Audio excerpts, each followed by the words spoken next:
Sobat Pesona, tahun ini menjadi tahun yang sangat penting bagi pengembangan Geopark Indonesia. Sebanyak 5 UNESCO Global Geopark Indonesia akan menjalani proses revalidasi, termasuk salah satu agenda besar kita, yakni mempersiapkan revalidasi kedua untuk Belitung UNESCO Global Geopark. Mengapa ini menjadi perhatian besar? Belitung telah resmi ditetapkan sebagai UNESCO Global Geopark sejak tahun 2021. Namun, pada revalidasi pertama tahun 2024, Geopark ini memperoleh status Yellow Card.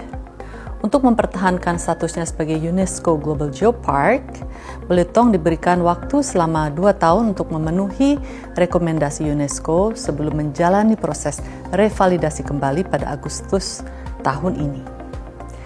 5 rekomendasi telah diberikan untuk Belitung, mulai dari peningkatan aksesibilitas dan edukasi wisatawan melalui penggunaan bahasa kedua, penyederhanaan, informasi dilengkapi QR Code, serta pembaruan website. Geopark ini juga didorong untuk memperkuat narasi yang menghubungkan warisan geologi dengan warisan lainnya, sekaligus lebih aktif membangun jejaring internasional dengan UNESCO Global Geopark lainnya.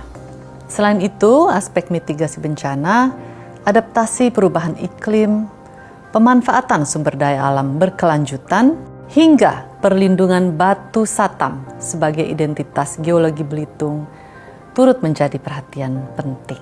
Kami mengapresiasi berbagai saran yang diberikan agar pengembangan Geopark dapat berjalan lebih terarah dan berkelanjutan.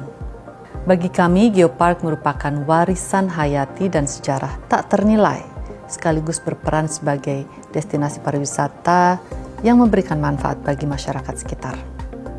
Karena itu, upaya ini kami jalankan dengan sangat serius. Dari pengalaman kami dalam memfasilitasi revalidasi Toba Caldera UNESCO Global Geopark, satu hal menjadi sangat jelas. Keberhasilan revalidasi sangat ditentukan oleh sinergi dan komitmen antara pemerintah pusat dan daerah.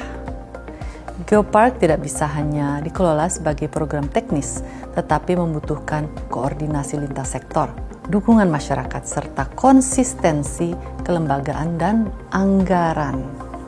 Karena itu, Kementerian Pariwisata terus memfasilitasi Belitung melalui pendampingan pelaksanaan revalidasi. Dukungan ini sejalan dengan peran kementerian dalam pengembangan dan promosi Geopark sebagai destinasi pariwisata. Ada agenda besar lainnya tahun ini. Indonesia saat ini memiliki 12 UNESCO Global Geopark, dan pada tahun 2025 telah terpilih 2 Aspiring UNESCO Global Geopark, yaitu Geopark Ranah Minang Siloke di Sumatera Barat dan Geopark Bojonegoro di Jawa Timur. Keduanya akan menjalani proses validasi internasional dalam waktu dekat, dan kami berharap dapat menambah jumlah UNESCO Global Geopark Indonesia. Karena itu, kami juga meminta perhatian dan kolaborasi serius dari daerah, mulai dari fasilitas, sarana prasarana, visibilitas di lapangan, kesiapan SDM, narator, dan pemandu, hingga penyusunan itinerary tematik. Seluruhnya perlu dipersiapkan sesuai standar UNESCO. Sebab bagi Indonesia, Geopark bukan sekedar branding dan pengakuan internasional. Geopark adalah ruang konservasi, edukasi, dan pemberdayaan masyarakat yang menunjukkan kepada dunia bahwa Indonesia selain indah juga kaya untuk dipelajari, dijaga, dan diwariskan kepada generasi mendatang.